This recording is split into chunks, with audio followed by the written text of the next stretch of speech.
Pelo horário de Brasília, agora são 18 horas e 13 minutos. Estamos de volta com o download da notícia desta quinta-feira. Hoje é dia 12 de fevereiro de 2026. Hoje, dia 12, é comemorado o Dia Mundial do Casamento. Essa data homenageia aí o marido e a mulher como fundamento da família, a unidade básica da sociedade. Celebra a beleza da sua fidelidade, sacrifício e alegria na vida conjugal diária.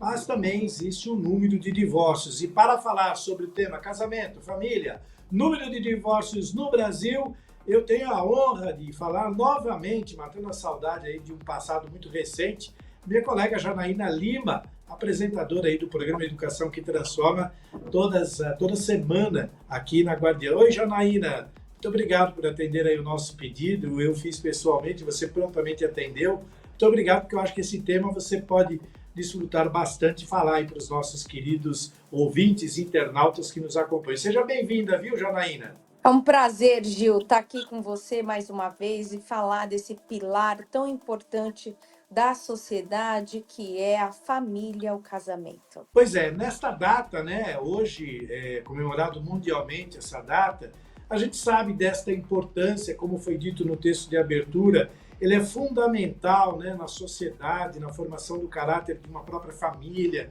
dos filhos e tudo mais, mas a gente sabe que nem sempre tudo isso dá certo.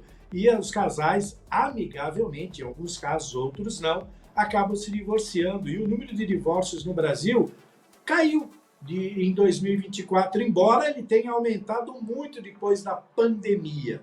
Então, eu queria que você fizesse uma análise sobre a importância do casamento e, às vezes, até a necessidade do divórcio para que a vida siga de uma forma mais natural e mais até sadia, porque, às vezes, o casal, quando ele fica junto, mas não se dá, acaba atrapalhando a vida dos dois. E depois que eles se separam, se tornam, inclusive, grandes amigos, até mais amigos do que quando estavam casados. Queria que você fizesse uma análise sobre essa questão do casamento e da separação, Janaína. A felicidade é uma busca pessoal de todos nós, não é verdade, Gil? E o casamento, no momento pandêmico, ele trouxe sérias sequelas para o núcleo familiar, em que a gente viveu uma alta de divórcios nos últimos 3 anos, 2021, 2022, 2023, os números não paravam de subir. E pela primeira vez, segundo o IBGE, em 2024 esse número cai. Para nossa felicidade, eu acho que o que tem acontecido? A gente tem vivido gerações mais conscientes dos seus direitos, das suas responsabilidades, porque por muito tempo a gente assistiu uma geração que sabia muito bem os seus direitos, mas pouco os seus deveres. E a gente começa então a ver que casamentos mais saudáveis, em que há uma reciprocidade, em que se complementem os papéis, né? Tanto do homem quanto da mulher. No entanto, quando isso não dá certo, normalmente essa ruptura, assim, não sou eu que estou dizendo, mas são os dados em que a gente faz uma análise, nas mulheres normalmente com 41, 42 anos. Nos homens, próximo aos 45 anos. É um momento de virada de chave em que as pessoas normalmente estão olhando, quando a gente fala que a gente chegou no caminho do meio, em que a gente viveu mais, né, mais anos do que viveremos daqui para frente. Então, nessa idade, as pessoas costumam fazer uma grande reflexão e parar para pensar, será que faz sentido manter esse casamento? Será que de fato eu estou feliz?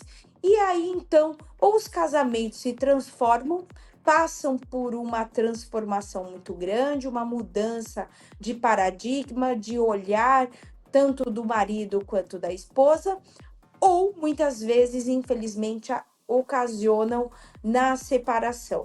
Quando ela é consensual, maravilhoso, porque ela pode se dar, se não há prole, né, se não tem filhos, pode ser até num cartório por via extrajudicial.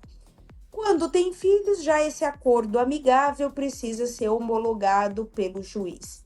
É muito importante, as pessoas muito pouco se fala, mas da importância do acordo pré-nupcial. Então, tá pensando em casar com alguém, já tem um tempo que você tá com a pessoa, é importante você tá. Obviamente que se você está pensando em casar com essa pessoa é porque você confia nessa pessoa. No entanto, é sempre importante o respeito, né? Fazer essa relação. É o que nos Estados Unidos, Gil, a gente chama de accountability. É quando você faz essa equação equilibrada do direitos e deveres. E isso é muito importante, então, desde o momento da decisão de se casar até mesmo a efetivação, a escolha do regime adequado, do seu matrimônio. Então, tudo isso é importante. Decidiu separar, que isso seja feita da forma mais consensual possível. Não é possível, houve violência. Você, mulher, sabe muito bem, pode fazer uso de medidas protetivas e tem todo o respaldo da Lei Maria da Penha. Janaína. Janaína, teu programa de que dia que é? Eu vejo você gravando. Todas as quartas a gente se encontra lá na rádio. Hoje eu estou no interior, você está num outro lugar e o pessoal está lá na Paulista, no nosso centro de jornalismo. O teu programa vai ao ar que dia na Guardiã?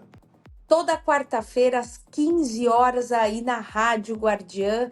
Então, quem tá aqui fica ligadinho toda quarta-feira. Sempre a gente tem uma entrevista imperdível. Na próxima quarta, a gente vai passar no Educação que Transforma, a entrevista com Cristiana Alcântara, professor Cristiana Alcântara, que é uma sumidade em educação infantil e vai trazer toda a sua visão, todas as conquistas da sua trajetória. É um autor literário consagrado e que vai, com certeza, mostrar, no próximo programa a gente explorou muito, Gil, o papel do masculino na educação infantil. Porque a gente fala muito do papel da mãe, da avó, da tia, mas e o pai? O professor, o educador? Qual é o lugar? Ele tem que ser coadjuvante ou protagonista? Então, para responder essa e muitas outras questões, o professor Cristiano Alcântara deu um show e compartilhou toda a sua experiência com a gente. Por isso que eu te convidei, Janaína, porque eu sabia que você ia dar um espetáculo no tema do casamento e ainda ia falar sobre uma grande entrevista que você vai apresentar. Obrigado, viu, Janaína? Nos encontramos nos corredores da Guardiã. Obrigado, fica com Deus. Bom carnaval, nos vemos depois do carnaval lá na rádio. Obrigado, viu, Janaína? Eu que agradeço, Gil, a oportunidade de participar do seu programa. É sempre uma honra estar ao seu lado. E para você que acompanhou a gente, um beijo especial e te espero quarta-feira às 15 horas no Educação que Transforma. Valeu, obrigado, Janaína. Uma graça. Muito obrigado por ter aceito o convite.